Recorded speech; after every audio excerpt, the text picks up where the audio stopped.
December 8th, 2001. I didn't want to go to goddamn Vermont. It's a bad state, plain and simple. Too much maple syrup. If it were my choice, I wouldn't have gone. But it wasn't my choice. It was that stuck up, condescending shrink, Suzanne Adams' idea.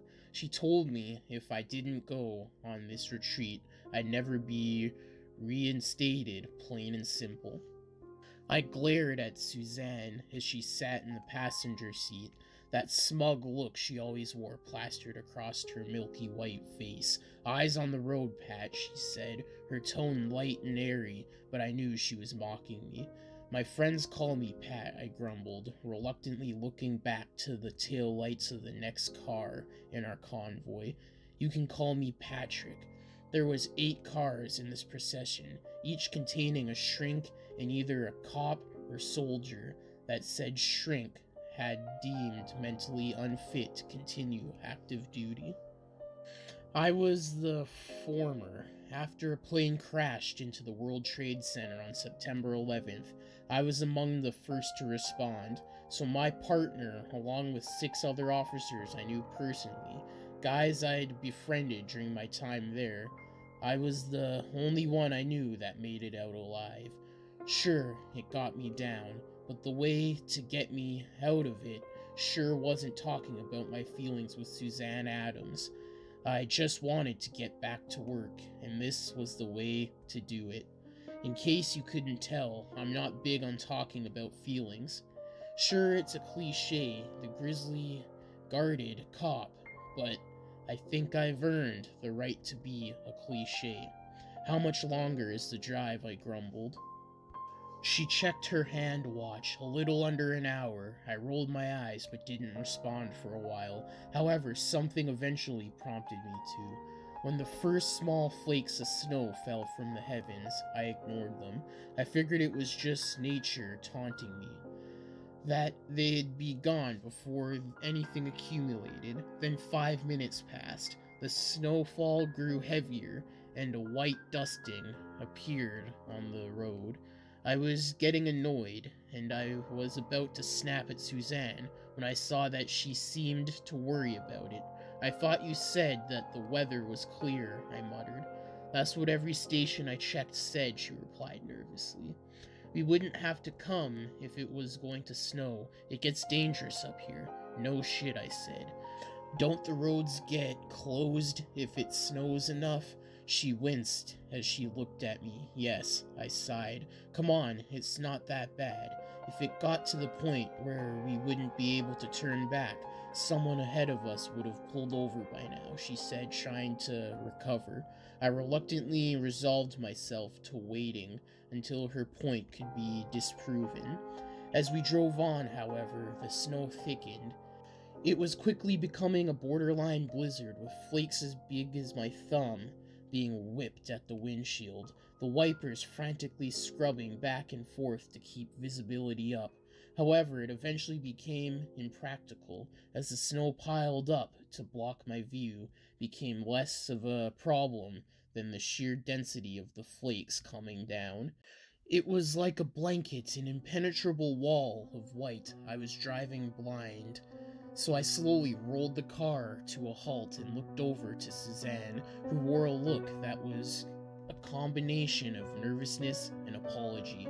"All right, Suzanne, where do we go now?" I asked, as insultingly as I could muster. "Patrick, I'm sorry. I had no idea this was going to happen," she said, her tone almost pleading. "Listen, why don't we just give one of the others a call?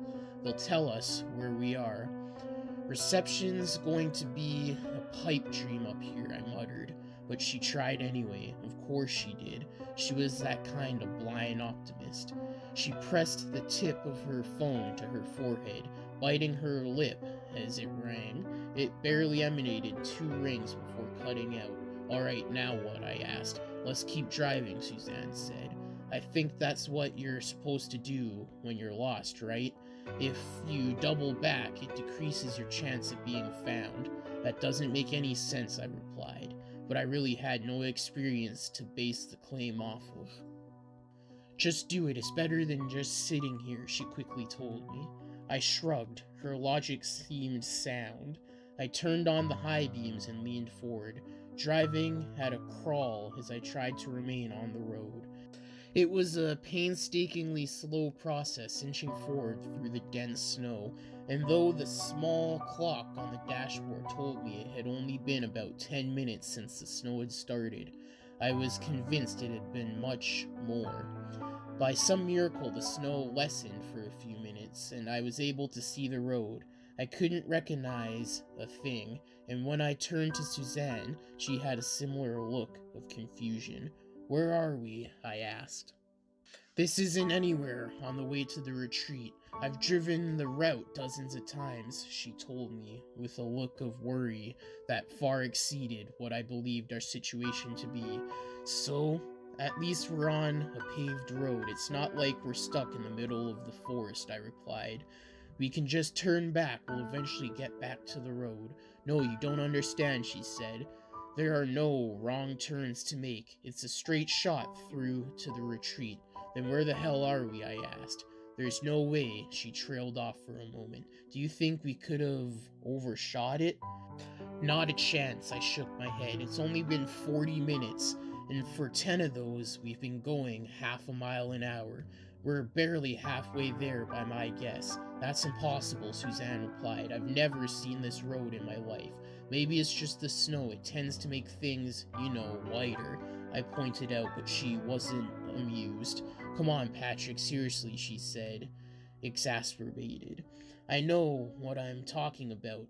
It must be some sort of private property, I guess. It's the only option.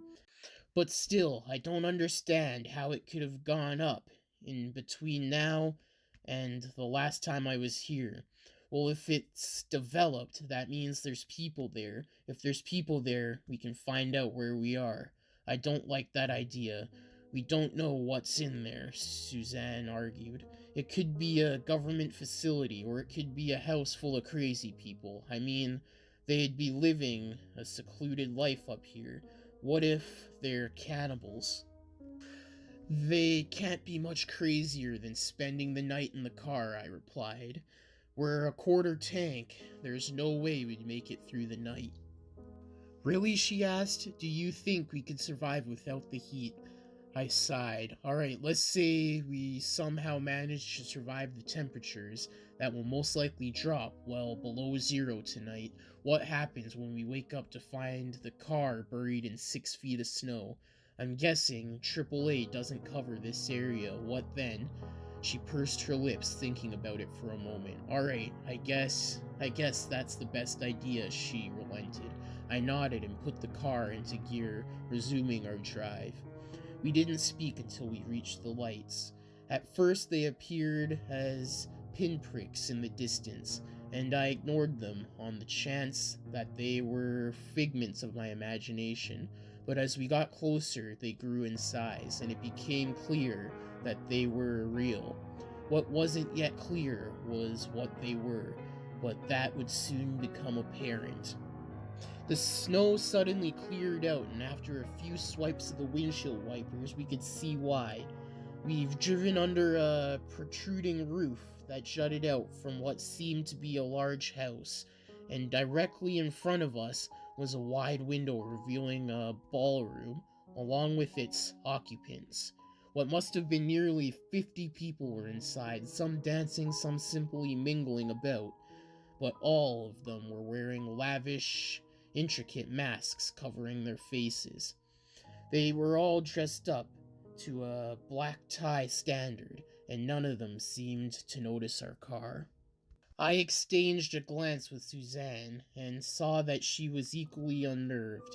I'm sure you can imagine how off-putting it felt to come across a lavish mansion in the middle of the woods, in the middle of the mountains, and to see a masquerade ball taking place. They're creepy enough on their own. In this setting, they were downright terrifying. But I knew that the fear was childish and impractical. This place might be the only civilization for miles. We couldn't afford to go back on the road. We needed this place. "Come on, let's do this," I said, putting the car into park. I got out, then waited for Suzanne to join me. She did so extremely reluctantly. We didn't speak on the way up to the front door, which was quite the walk. We passed through a dying garden, one that likely hadn't been expected to last through the winter, then a long stretch of house, at which point we saw the large stairs that led up to the entrance. The roof of the house protruded out several feet, not quite as far as it had over the window of the ballroom, but enough to provide cover for the sheets of snow coming down. When we reached the door itself, I lifted the heavy knocker and then let it bang down several times. Then I stepped back and waited. After a moment, the door swung open to reveal a man. He was tall but scrawny. In fact, that would have escaped all but the most attentive eyes. As his expensive suit distracted from his frame, he gave me a long look, then nodded, and after a moment said, "We've been expecting you, Frank." I raised an eyebrow and said, "We're not expected, and my name's not Frank." "No, but can you imagine if it was?" he asked, and burst into laughter, completely shattering the character I'd pinned him for. "Ah," I cracked myself up. "My name's Mustashi Sugawara. I live here. Please come in." I was too put off by the sudden and drastic change in his personality to question the invitation, so I followed him into the house. Suzanne was not far behind. "So, what are you two doing way out here in the wilderness?" he asked, leading us down a hallway in the direction of the odd ballroom we'd seen earlier. "You are a couple of star-crossed honeymooners who didn't plan for snow?" "Ha!" I scoffed, shaking my head, but didn't elaborate. Suzanne rolled her eyes and answered for me. "I'm Suzanne, this is Patrick, and I'm actually his therapist," she said. "We're supposed to go on a retreat, but then this snow came out of nowhere." "Well, if that isn't the most unfortunate thing I've heard tonight," Mustashi replied, turning to face us as we reached the end of the hallway. "Well, anything you need, I'd be happy to provide." "Do you think you'll be staying the night?" At that, I furrowed my brow, but Suzanne quickly replied, "That'd be wonderful, Mr. Sugawara. I'll have the servants prepare 2 guest rooms." He nodded, signaling for a hand to attend to him. A command that was obeyed nearly instantaneously. I watched the servant that responded closely, and I could see through his fast, jerky movements and an almost scared look in his eyes that he didn't want to be here, that he was scared of Matoshi. He took his orders, then ran off, disappearing down a side hallway. I decided not to say anything, but remained on high alert. "There was a party going on inside," Suzanne began, and I winced internally. "What's that all about?" "It seemed like a masquerade ball. Do you throw them often?" He cocked his head. "A masquerade ball? I'm not familiar." "You know, everyone wears masks. You hide your identity," she asked. "You're telling me you have masquerade balls going on in your house that you don't even know about?" "I should hope not," he said, a confused smile coming to his face. "I'm afraid I'm not sure what you're talking about." Suzanne pointed in the direction we'd seen the ball. "That's funny. I could have sworn I saw one. Right, Patrick?" I didn't say anything, still sizing up Matoshi. "Well, what's in that room then?" Suzanne asked. "It actually is a ballroom. Unfortunately, it's unfinished, and it is yet to be used," Matoshi replied, walking over to the double doors. "See?" he asked, opening both of them, and sure enough, the room was empty. Not only were the masked dancers missing, but the room was completely unfurnished, without the piano I remembered from the corner, or the chandelier hanging from the ceiling, amongst other things. "That's strange," Suzanne remarked, but seemed able to shrug it off. Matoshi closed the door, then turned back to us. "Moving on from the incident, well, how would you two like some dinner? I hardly ever get company up here." I glanced at Suzanne, but she already nodded at him. "We'd love to. We haven't eaten in hours." "Excellent. I'll have the kitchen prepare 2 extra meals," he said with a sickly, sweet smile on his face. I'd better go check on the car, I said quickly, thinking up an excuse. I noticed that Matayoshi's eyes lingered on me for just a moment too long before he replied, "Sure thing, Patrick. Something about this wasn't right, that's for sure. But if I could just make sure I'd seen that masquerade ball, that would at least give me some confidence. It wouldn't give me an answer, and it certainly wouldn't make anything easier, but at least I'd know that I saw what I thought I saw." I walked with them until the entrance, then I went down the steps through the garden and finally out to the area beneath the overhang where the snow-covered car sat. But there was no ball. The warm, glowing light that had drawn me to this place to begin with was gone, leaving the area dark and unwelcoming. It had been replaced with an untextured wall, the same color as the rest of the exterior. Certainly not a job that could have been performed in the time between the last time I saw the ball and now. I approached the wall and was reaching out my hand to touch it when suddenly a voice from behind me cleared its throat, and I jumped. Then in a gruff voice it said, "You're not supposed to be here." December 8th. "What the hell?" I exclaimed, quickly spinning around. "Who are you? What are you doing out here?" he replied as he stepped under the protruding roof, his head and his shoulders dusted with snow. He wore a green raincoat, the hood pulled back, and carried a large metal snow shovel in one hand, which he brandished at me ever so slightly to accentuate his words. "I was just checking on my car," I hesitantly explained. Mr. Seguara, that's it. He just invited my therapist and I to dinner." "You sure you want to accept?" he grunted, and I waited for elaboration, but it didn't come. So I decided to probe. "What do you mean? Do you think we should go back out into that?" I said, gesturing to the snow. "I'd think about it if I were you," he grumbled. Then, without any further explanation, he turned back into the storm and left me standing there, alone and confused in the cold. I turned back to the house and then jumped once more as I saw Matoshi standing just inside the area protected by the roof. He was holding a lit cigarette, and when I saw him, he took a drag and let out a puff of smoke. "Is everything in order?" he asked. "Yeah, looks good," I replied, internally reprimanding myself for my skittishness. "Hey, who was that guy back there? Seemed homeless or something. Said we should keep driving. Oh, that's probably Jacob. He's my brother. I pay him to do some odd jobs," he told me. "You're not thinking about following his advice, are you?"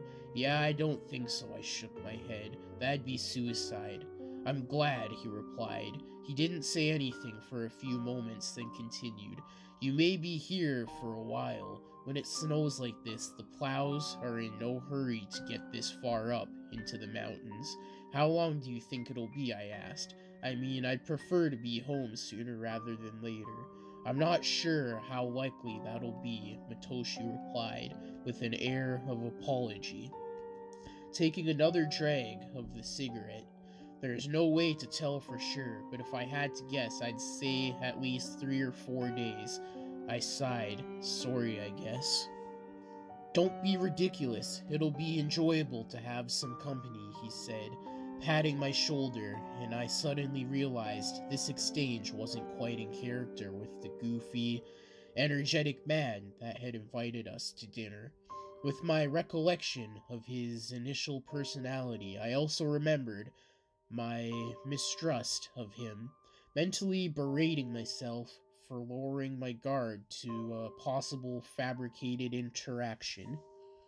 I wasn't explicitly trained in recognizing lies or manipulative behavior, but you tend to gain something of a sixth sense about things like this when you're a cop, and that sixth sense was going off right now.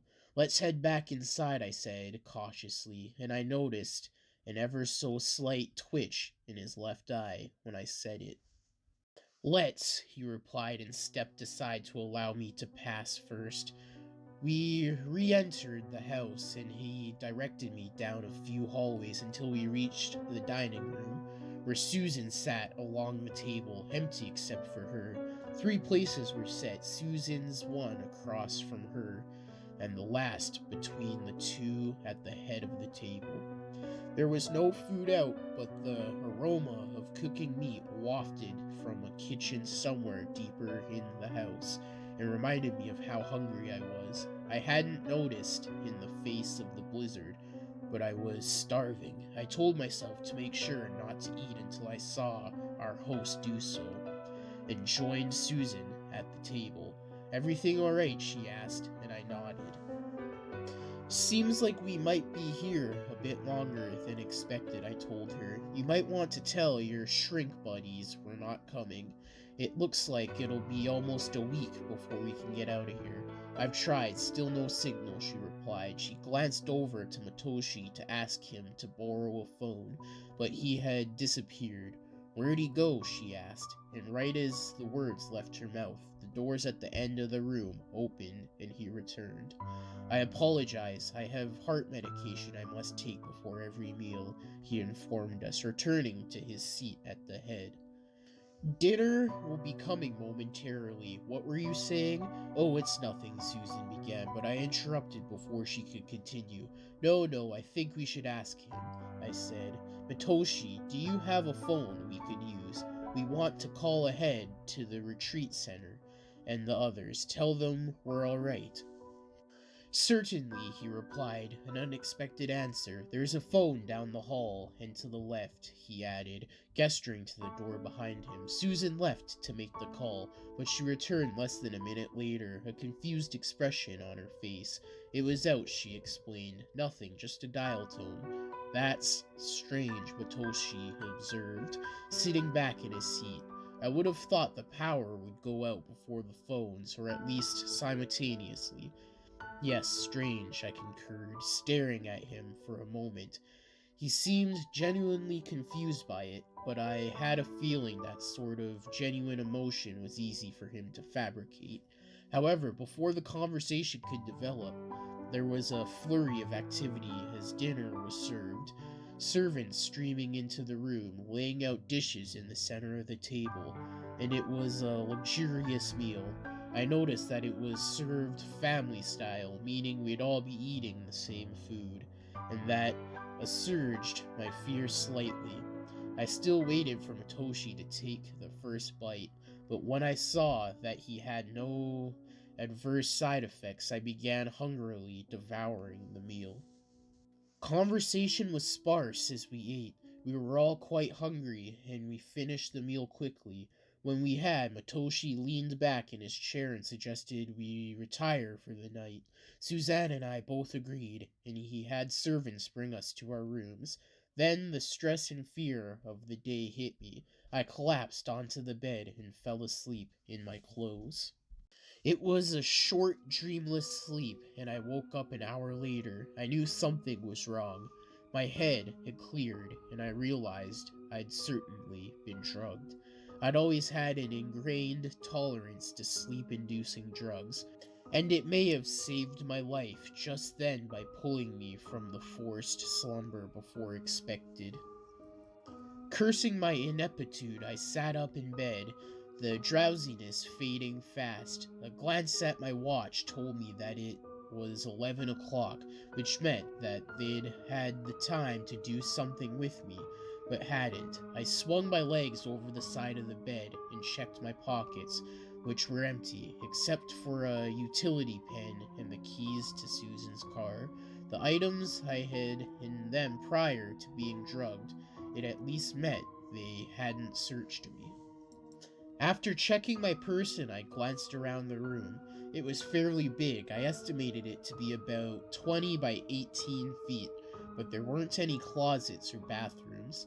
In fact, there was absolutely nothing except for the bed, so I quickly stuffed several pillows under the covers, perhaps a childish measure, And one that may be futile or pointless, but that's a risk I was willing to take. I stood up, still a little wobbly as the remnants of the drugs coursed through my veins. I steadied myself, then crept towards the door. After slowly opening it and slipping through, I let it close quietly behind me and found myself in a hallway, the end of which was about 20 feet to my right. Well, to my left, it continued for about 50 feet before splitting off to the right and left. The hallway had a bland color scheme, a lot of beige and yellow, and it was bright, lit by lamps every 10 or so feet. It was a stark change from my room, where no light whatsoever was allowed in. I could see 4 doors in the hall, including the room I had just left, 2 on either side. I tried the handles of the ones across from me, both of which were locked. But when I tried the room adjacent to mine, the door was opened. I entered and saw exactly what I'd hoped for. Suzanne was there, laying sprawled out on the bed. I let the door close behind me and hurried to the side of her bed, my eyes readjusting to the darkness. I scooped her up and knelt down and rolled her under the bed, hoping that the assumption would be that we'd both be woken up early and that our captors wouldn't bother searching her room. I stuffed pillows under the blankets as I did in my room, and once the scene was set, I decided to begin investigating. I returned to the hallway and walked left until I reached the end, where it split off in both directions. I didn't see any security cameras, and if there were any in the interior, they'd certainly be at the intersections like this, so I felt comfortable in the belief that there was no surveillance system in place. To the left, the hallway continued for a while, with several doors on either side, until it curved out of sight. To the right, however, the hallway only went about 20 feet before ending in a large metal door. The door intrigued me, so I looked closer, taking guesses as to what could be behind it. But then, as I examined it, a powerful feeling of dread washed over me. A shiver ran down my spine. I nearly felt sick, and suddenly I was rooted in place, unable to move. The fear washed over me in waves, a strange, primal fear that I assumed wasn't too far removed from what ants felt before a child fires them with a magnifying glass. Something was behind that door, sure, but whatever it was, I didn't want anything to do with it. After several moments spent terrified and transfixed, I managed to pry myself away from the dark hallway. I backed away slowly at first. Then, as I returned to my senses, I began to put as much distance between myself and whatever was behind that door. As I made my way back into the rest of the mansion, I was able to forget about the odd experience, as I was in a den of lions and surviving took up the majority of my attention. The doors down the hallway to the right were all locked, and none of them had windows, so I had no choice but to continue on. The curve of the hallway was at such an angle that I wouldn't be able to see what was coming until I reached it, so I advanced cautiously, straining my ears for the sound of footsteps against the carpeted floor. They didn't come, but another noise did. I furrowed my brow, certain I was experiencing auditory hallucinations. As the strains of an orchestra playing classical music were reaching my ears, the notes came from somewhere beyond the curve of the hallway, over to the left, so I continued that way, my senses all the more heightened. Then I stopped walking. No, I muttered to myself, as I came to the realization I'd already seen something tonight that would explain the presence of classical music, but it couldn't be. I rounded one final bend to see 2 large oak doors, the sound of the music obviously emanating from behind them. I tested the handle, and it wasn't locked, so with a deep breath, I opened the door. I stepped into the ballroom that Matoshi had shown Susan and I earlier, but there was one notable difference. As we'd seen it when we first arrived at the mansion, dozens of masked dancers swayed back and forth to the music. Some were paired off, some danced alone, but all were masked. And all danced, rigidly dancing like those forced to, not like those who danced by choice. They continued to dance even after I entered, not acknowledging my presence whatsoever. As I wandered through the crowd at first, I thought they might just be ignoring me, absorbed in their evening, but before long I bumped into one of them. He didn't miss a beat, recovering and continuing the dance without a wayward glance. Confused, I said hello. Nobody replied.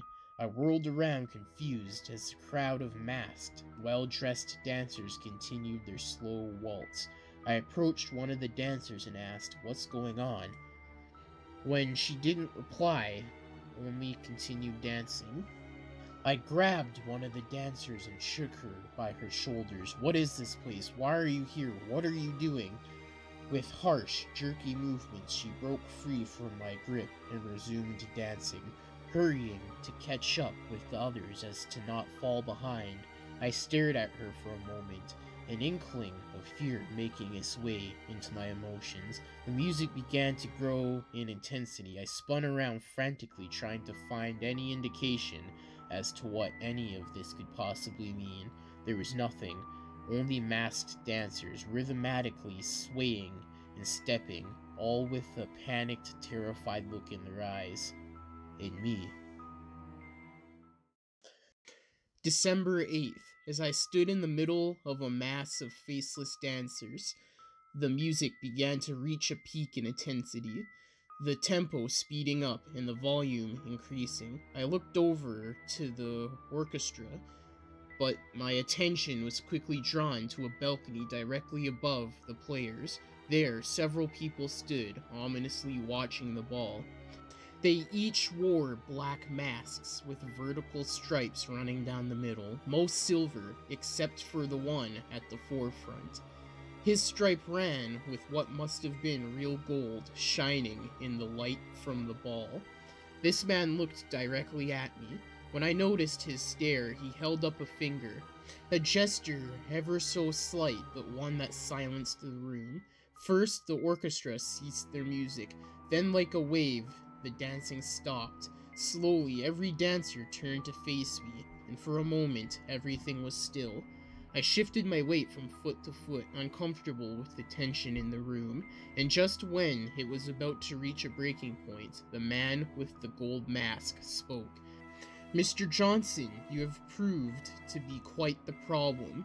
The voice was sharp, cruel, and stone cold, and something in it sounded familiar, though I couldn't put my finger on what. "You've stumbled onto our little operation, and worse, you've bested our tactics. What is there to do with a man like you?" "Let me and Susan go," I demanded. "I can make this mansion a living hell for you. Let us out now, and we'll leave you alone." "My dear Mr. Johnson, I'm afraid you misunderstand our situation," he replied with a cold, lifeless laugh. "You're in our mansion, surrounded by miles of snow, with no hope of anyone finding you. Locked in here with us.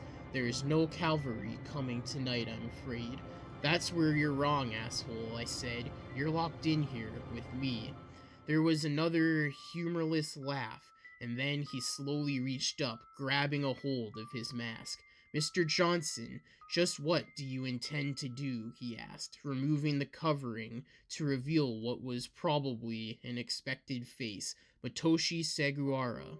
He smiled and said, "You're outnumbered, and in our building, it's hopeless. You're no John McClane, I'm afraid." He almost lazily pointed a finger, and the row of masked people closest to me took a step forward. I shrugged, readying myself for a fight, and said, "Yippee-ki-yay, mother." but before I could finish, I was thrown to my knees, pain racking my body. I couldn't think for a moment. It was so intense, but when the initial shock passed, I realized it was electricity. It felt just like the taser I'd gotten shot by back in the academy. When the pain cleared and I came to my senses, I saw the crowd of partygoers had closed in on me, and Saguara was looking down on me with a look with faint hints of victory behind the frosty expression I guessed was his true personality. Mr. Johnson, did you really think the Rohypnol was the only thing in your food? Take him away, he ordered, an air of carelessness about the demand, and turned back to the others. They cleared a path for him, and he exited the balcony. Two of the bigger members of the crowd reached down and grabbed me under my armpits, and I was too weak from the shock to struggle. I tried to focus on the twists and turns they made as they dragged me through the carpeted halls, but I quickly lost track. My head was still swimming, and I decided to turn my attention inwards to try and guess what they could have done to me. It was definitely an electric shock of some kind, and it must have been internal.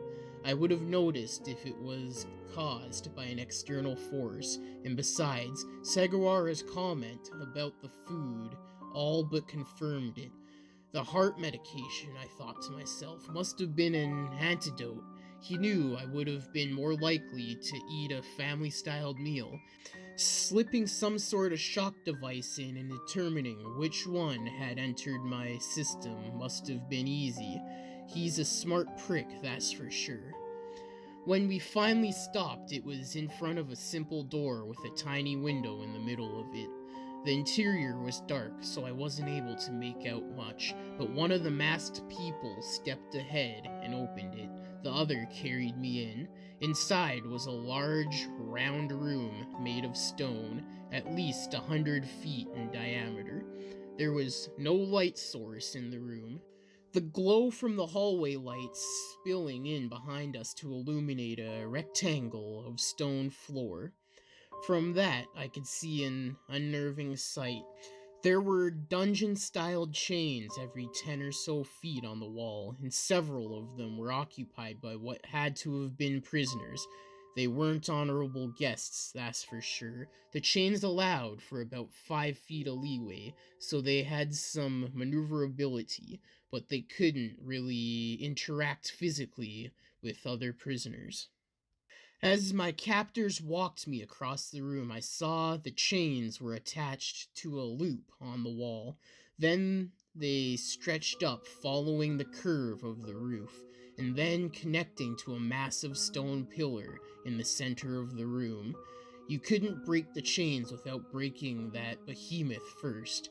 And that didn't look like it was going to happen anytime soon. Still, without a word, the people carrying me took me to a set of chains. They shackled my hands in the cuffs at the end of the links, leaving when they'd finished. The door closed with a resounding clang, all but a pinprick of light disappearing with it, and the room was cast into darkness. For a moment, where the only sound I could hear was my own breathing, a voice spoke out.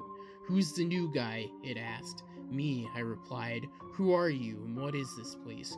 Who died and made you king of the assholes?" Another voice chimed in. "Shut up," the first voice replied. "It's Sam Jones. My charming acquaintance over there is Corey Jefferson. This is a prison for the bright of man. At least that's what they call themselves. They're a torture cult. You know, for the incredibly wealthy but sick-minded." "What do you mean?" I asked. "He means they're going off to torture," Corey told me. Then added, "Bunch of nut jobs." I was initially repulsed by the idea. Then I was hit by the realization that I was now their prisoner. Wait, does that mean... "Yeah," Sam said. "At least that's what the people who've been here a while tell us. They're relatively new, just got captured earlier this week." "You got captured. What happened?" "Well, Corey got into a bit of a spat with a man at the Salty Dog and won.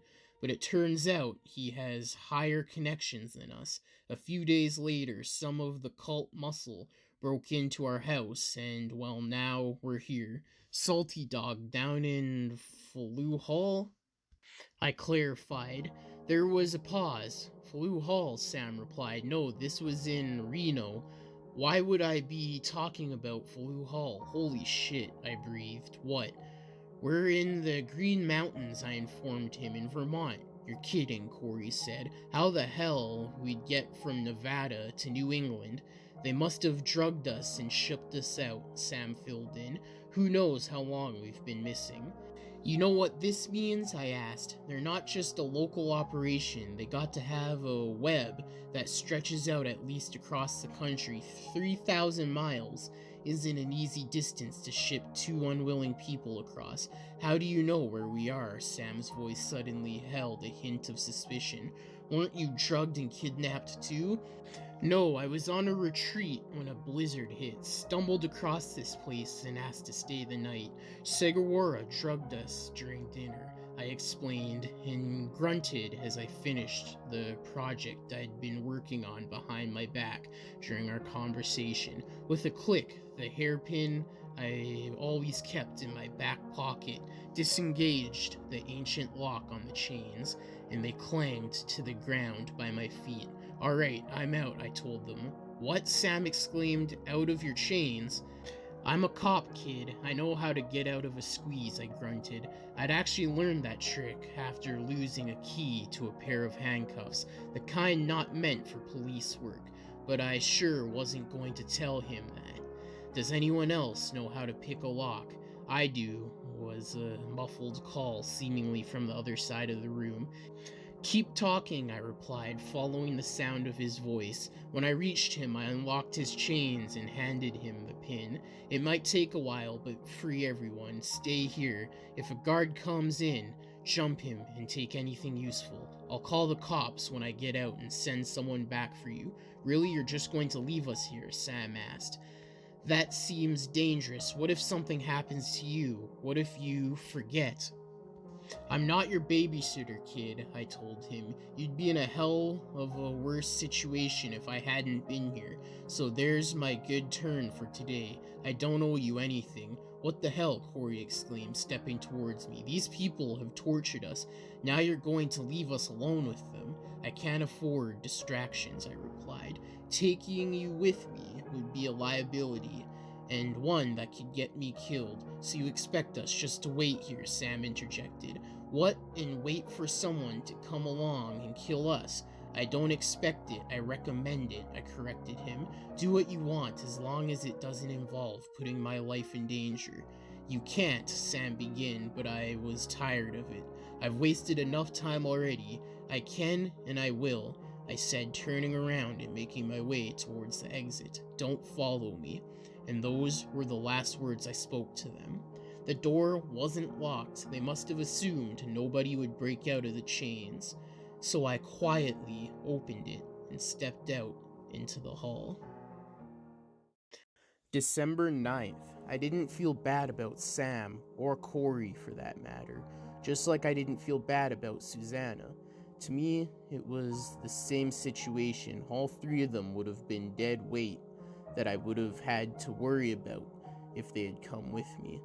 I had enough to worry about without them, even looking past the torture cult that currently surrounded me in all directions, and had the advantage of knowing the layout of the building. I was snowed in completely. The only way I was getting out was through every last member, and I was tired too. It was getting close to 9 in the morning, and I hadn't slept since the day before. It wasn't a smart choice, but it definitely was the smartest option I had. I had to stay on my feet, keep my guard up, which wasn't easy. I knew that the first thing I needed was a disguise. Matoshi was right. I wasn't John McClane, and I couldn't approach this like a movie. I had to blend in, take them down in secret, as there was no way I could take them all at once. I spent some time creeping around the seemingly endless, monotone halls, before I heard the footsteps approaching from around the corner. I stopped and listened for a moment, but there was no conversation and the footsteps were too dull to judge numbers. I pressed myself up against the wall, trying to make myself as small as possible. Then, when they rounded the corner, I sprung, catching them off guard. My fist caught the first person to my reach square on the chin and dropped him to the ground. Without missing a beat, I slammed the side of my fist into the next person's head. But she was merely stunned by the blow and wobbled backwards, earning her precious moments of recovery. There was one more person behind her, and he caught her, propping her back up on her feet.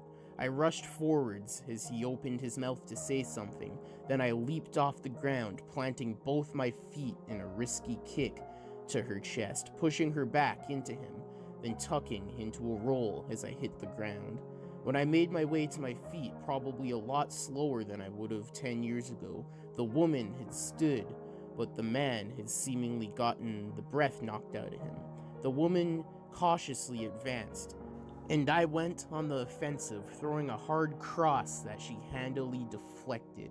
I blocked the wild uppercut that came in return, noting the obvious lack of training, and reached through her bent arm, calling on my days as a high school wrestler to wind up a trip to her inside leg, sending her to the ground. Seeing that the man had recovered, I decided to gamble and spun around, bending over so that the heel of my foot connected with his temple. The gamble paid off, and his head snapped to the side, his body slumping over soon after.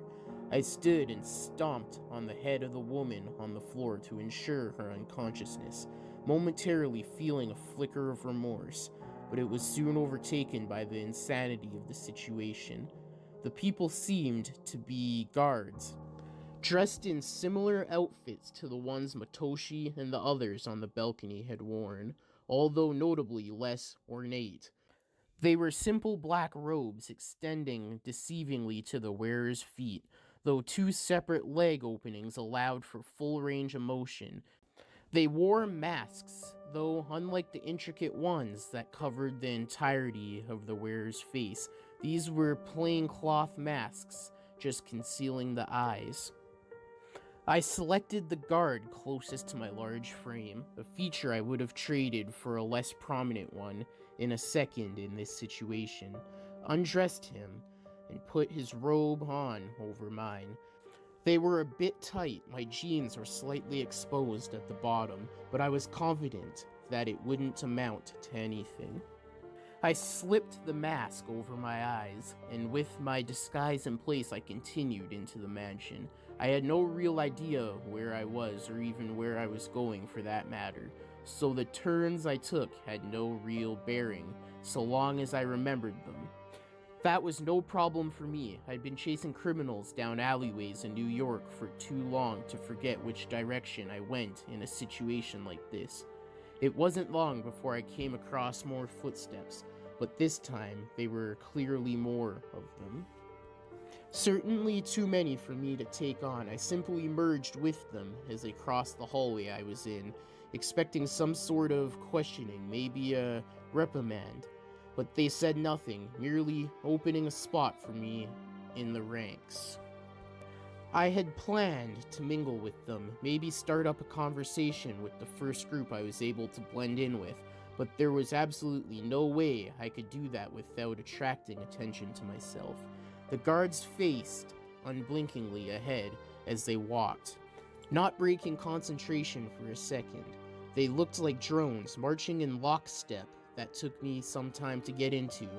It was clear that any deviation was noticed, and, well, it wouldn't necessarily be mentioned. Being noticed wasn't high on my priority list at the moment.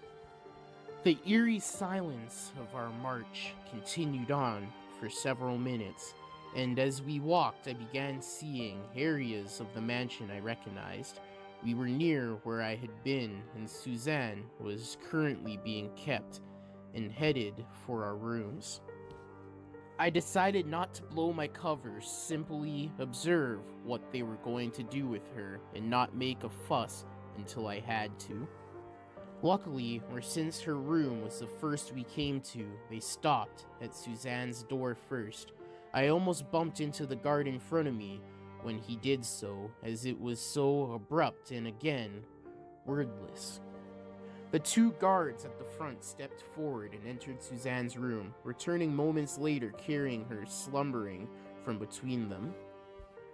I prepared myself to step in if they tried to do something to her, but they merely carried her through the group, reserving the order and continuing back the way we came.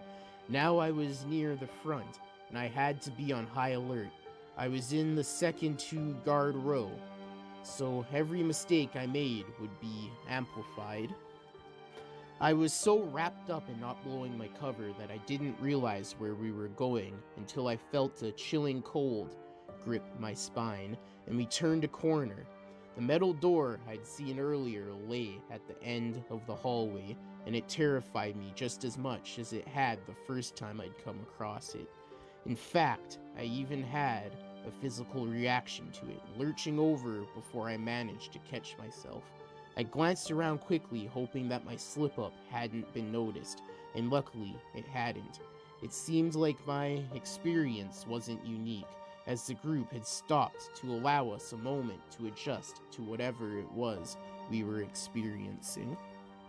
As the leader took his first step forward to continue, however, there was an interruption from further back in the line. "No," a voice exclaimed. "I'm not doing it. I can't take it." I spun around in confusion and saw a man standing, his mask in hand, in the middle of the two rows. "Don't," the leader replied, a single word that clearly wouldn't have any effect on the man's decision. "I can't take it anymore," he repeated, shaking his head. "I'm not going back there. I don't care what they do to me." "You're not thinking straight. They'll kill you," the leader replied. "Hell, they'll do worse, and you know it. They'll punish us too. I don't care. I'm done," he shouted the last two words, accentuating his message by flinging his mask to the ground and storming off the other way. I was taken aback at the man's reaction. It didn't seem like the sort of thing a guard or even a member of the cult would say. It was hard to think straight, though. The feeling of dread was so strong. Before I could put anything together, the leader said, "Stop him, go, quickly." And there was a rush to chase after him. Even the man helping the leader carrying Suzanne dropped his end. I was about to follow when suddenly, much to my dread, the leader stopped me. "You there, I want to talk to you," he said. "Me?" I asked, turning around. "Yes, you," he replied, pulling me in close. "Listen, I'm willing to turn on the others. I'll tell you whatever you want to know. Take whoever you want. What are you talking about?" I interrupted him, my confusion intensifying. "You think I'm, what, your boss?" "My boss?" he asked, seemingly confused as well. "No, you're part of the cult, aren't you?" "You're not part of the cult?" I said, answering his question with a question again. "Then what are you doing here? Why are you doing this?" "You think we have a choice?" he hissed, grabbing my arm and pulling me back around the corner, leaving Suzanne's body slumped in the middle of the hallway. "If you're not with the cult, who are you? Why are you here?" "I'm not supposed to be here," I told him. "I got lost in a snowstorm." "Well, we got lost in a snowstorm," I gestured to Suzanne. "So you're the escaped prisoner?" he asked. "Alright, this is starting to come together. So what, you woke up earlier from the drugs, stole some clothes, and started wandering around?" "Well, it's an oversimplification, but in essence, yes," I nodded, choosing not to mention my second capture. "Why do people know about it?" "How many people do you think they're holding captive?" he asked. "We were at the ball. I was in the back. I didn't get a good look at you, but pretty much all of us were there." I took a breath in, still recovering from the surprise, and then continued. "Alright, I'm going to take down as much of this cult as I can. Then I'm getting out.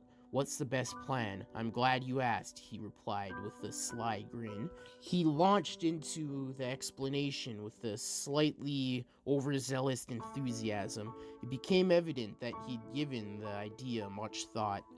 Once he finished, we parted ways, he picking up Suzanne in reversed direction.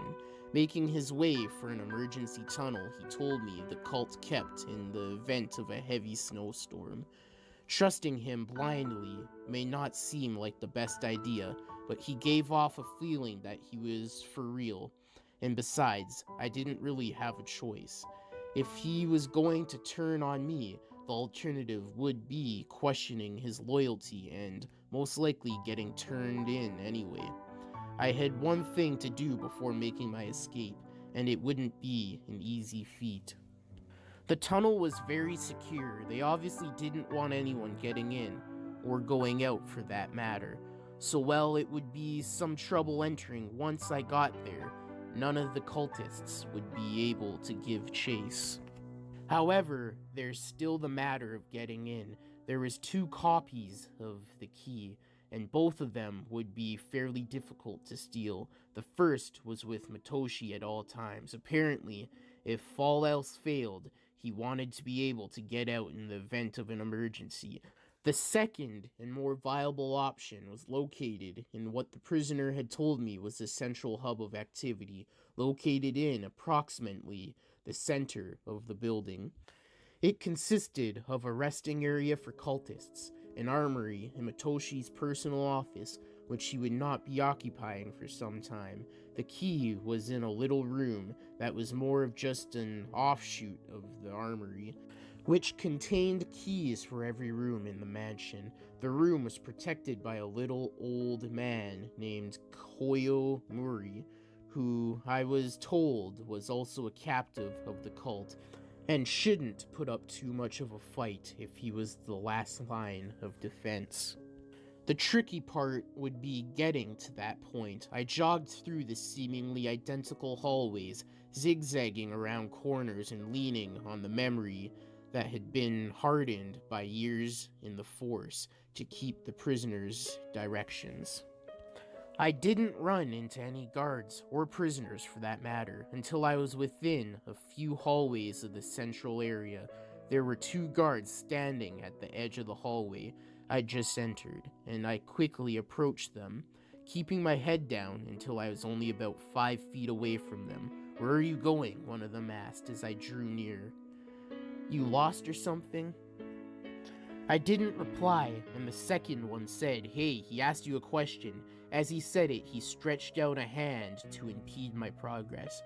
I grabbed it and twisted it counterclockwise until I felt a crack, then adjusting my grip and twisted the opposite direction, using the momentum to power kick, which I landed squarely on the first guard's temple. He collapsed while the second guard writhed in pain, and I slammed an elbow into his forehead, sending him stumbling backwards unconscious. Stepping over their bodies, I continued on, knowing not to bother trying to hide them somewhere. I raced around the corner and, surprisingly enough, found myself in a large room with several doors leading off in various different directions. It was filled with tables and chairs, and there was a few vending machines over in the corner. It must have been the break room, but it had come up far sooner than I'd expected. There were a few guards seated at the tables. One looked up at my entrance, but none reacted further than that. They didn't have any reason to, as long as my disguise was in place.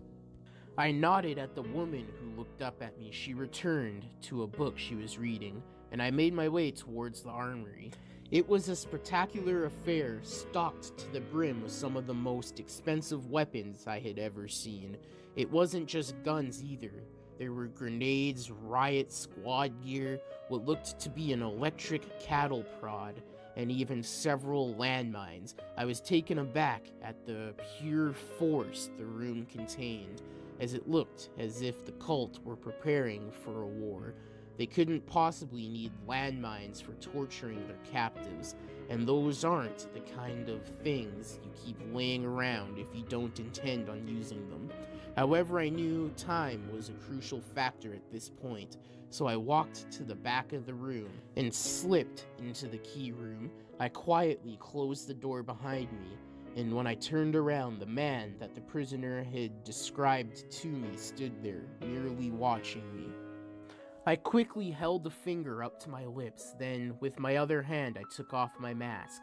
Listen, I'm not supposed to be here. I need the key to the emergency tunnel. I can get you out of here if you help me out, I whispered. I was told you might come here, he replied. I'll give you your key, Mr. Johnson. News travels fast amongst the prisoners of the Blight, and it would seem as if you have a fairly good chance of making it out. But the fact that you've made it this far so easily tells me that Matoshi has allowed you to do so. Be very weary. Very little comes without a price within the walls of this mansion. I let his words sink in for a moment. It was true. I had encountered very little resistance to this point, which should have struck me as suspicious long ago. What does it mean? Why does he want me to make it out? Koyo shrugged. That I cannot tell you. Matoshi is a cunning man, and his plans are often complex, and their true goals may not be revealed immediately. With that, he extended his arm, dropping a single key which I caught. That's it? I asked. Thank you, sir. I'll remember your words. You would do well to, Kaio nodded. And remember, you will always have to watch your back. The Blight is powerful, their reach is wide. Yeah, well, I think I know how I can take them down a notch, I replied, an idea dawning on me. Come on, you're going to want to get out of here. The timing couldn't have gone better. As soon as I peeked out of the armory to see if the time was right, a shout from down the hall reached my ears. Hey, help! 2 guards down, the voice called, and not long after a man came running into the break room. Someone took out 2 guards. Did anyone come this way? A subtle smile spread across my face. I motioned for Kaio to leave and said, Yeah, he's in here. In the armory? The man asked, approaching. Yes, but I've incapacitated him, I told him, stepping aside to allow him in. Of course, he quickly saw that it was empty, but before he could react, I pulled the pin on one of the grenades I'd swiped earlier and lobbed it into the armory. Not waiting to see his reaction, I sprinted away from the scene, knowing that the grenade's explosion would trigger the mines, and that a decent chunk of the mansion was about to become rubble. As a result, I leapt over 2 of the unconscious bodies, running as fast as I could, to try and put some serious distance between me and the blast radius until... boom! The shockwave slammed me to the ground and I rolled several times over before I could come to a stop. I quickly sprung to my feet, ready to defend myself. It's a good thing I did, as a large chunk of the roof was dislodged by the chain explosion, and I only barely managed to dive out of the way. My ears were ringing like crazy, and after dashing away from several more falling parts of roof, I managed to get my bearings. The explosion had caused far more damage than I anticipated, and it might mean trouble. The roof above me was somewhat holding, but back down the hallway I could see the hole went right up 3 or 4 stories, with the higher floors caving in before my very eyes. I needed to get out and fast, and I could only hope that Kaio had made it out of the blast radius. Reversing my turns to return to the place I'd left Suzanne, I then began to follow the instructions he gave me to reach the tunnel, all the while feeling the mansion rumble as various sections of it collapsed. I never did find out the extent of the damage I caused, but it couldn't have been minimal. Luckily, my memory continued to hold. I made it to a heavy, submarine-style door with a padlock in the center. However, neither the prisoner nor Suzanne were there. A thought that didn't register with me until I unlocked the door, swung it open, and saw the prisoner slumped against the wall of the tunnel, a gash on his head leaking blood into what was quickly becoming a pool on the floor. I rushed to his side and felt for a pulse. It was there. He was certainly alive, but it looked like it wouldn't last. He was losing a lot of blood. Hey, man, wake up, I said, grabbing him by the shoulders and shaking him. Come on, give me something. He groaned ever so slightly, but I could tell I wasn't going to get him awake in time for it to matter. So instead, I ran down the tunnel. It was dark. I could hardly see my own hands once the light from the hallway faded into the background. But it was a straight shot, so that didn't really matter. Before long, I reached the second door, which I flung open and plunged headfirst into the blizzard, which I had not expected to still be raging. I staggered onwards, though, fighting the howling wind as I found tracks in the fresh snow that had to have been made by Matoshi, who, in all likelihood, had Suzanne with him. "Matoshi," I shouted into the storm. "Where the hell are you? Give me my goddamn therapist back." "You fool," replied a voice that carried on the fierce winds. I sought for its source, but with nearly all my senses disabled, it was incredibly difficult. "You bit off more than you could chew. You were never in control. We were ahead of you the entire time. Come and face me like a man," I shouted, my voice growing hoarse. "If you're so all-powerful, surely a single man like me should be no challenge. Your words are meaningless." All of a sudden, Matoshi's voice was very nearby. "You have done nothing since your entering our property that wasn't manipulated by me. I have nothing to prove to you. You're a dead man. Where do you think you'll go? Crawl back into your mansion? I'll find you." Instead of a verbal reply, two brilliant lights activated about 20 feet behind me, stunning my eyes that had been adjusted to the darkness, and a motor revved. It was a snowmobile. All of a sudden, it kicked forward, spraying up a dust of snow behind it, and I dove out of the way, the edge of the vehicle just barely missing my side. As I dove off down the road, I could see a figure slumped over the back. Now, I wouldn't say I was friends with Suzanne. In fact, I didn't even particularly like her, but Matoshi had got the better of me, and that pissed me off. So when I noticed a second snowmobile parked next to where his had been, I didn't even think twice about seeking vengeance.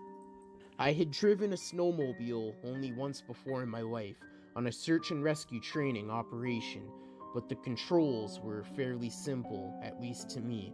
The keys were in the ignition, so I started it and immediately accelerated the vehicle as fast as it would go, following the tracks of Matoshi's snowmobile. I raced through the forest at a breakneck speed, my eyes following the two cylinders of light that pierced through the blanket of darkness, combing with the thick fall of snow, searching for the son of a bitch.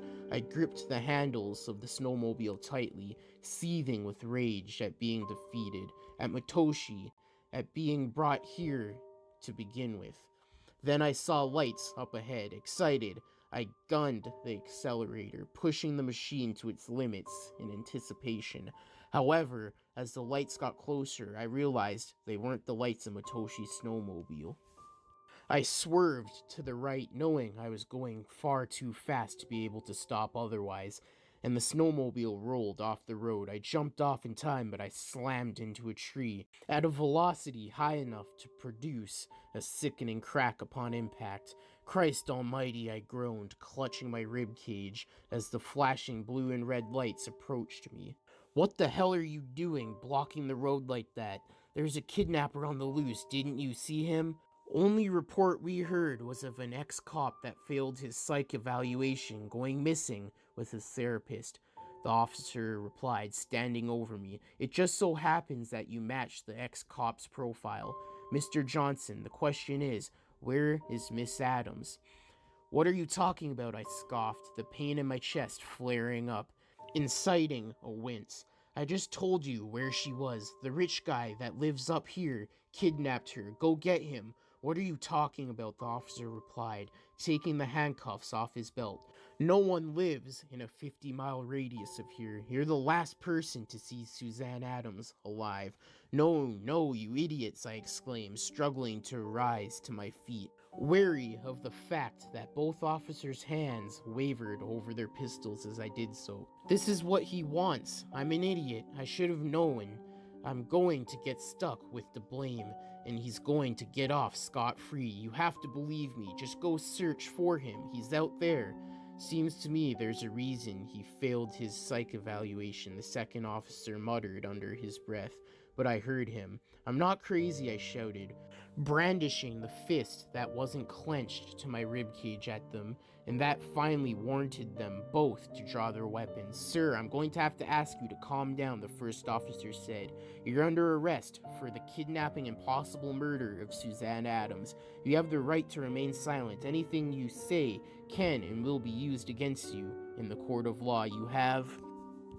As the second officer roughly grabbed my wrists to handcuff me, sending a jolt of pain right up the side of my body, I stopped focusing on my rights.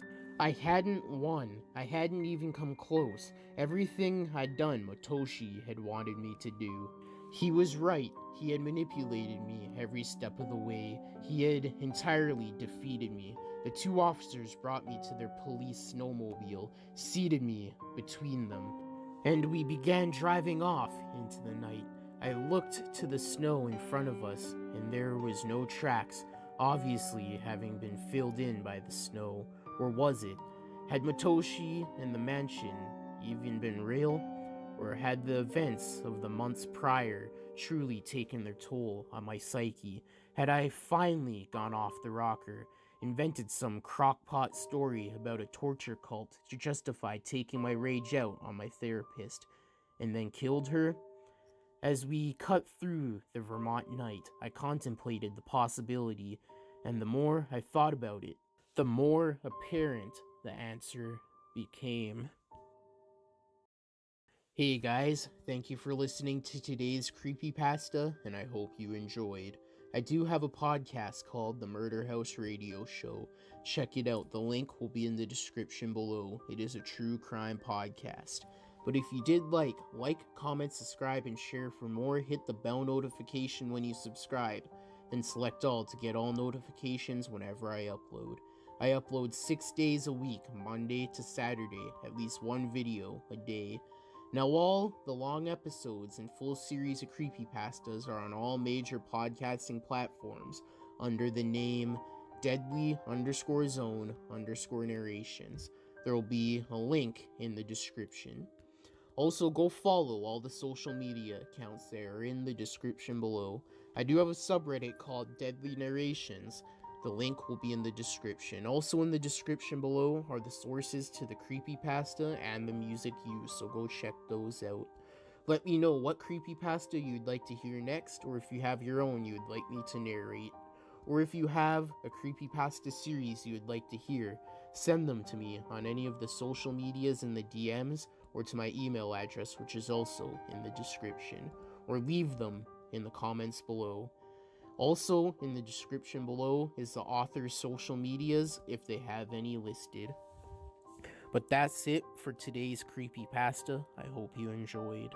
Until next time in the Deadly Zone, stay deadly and stay spooky.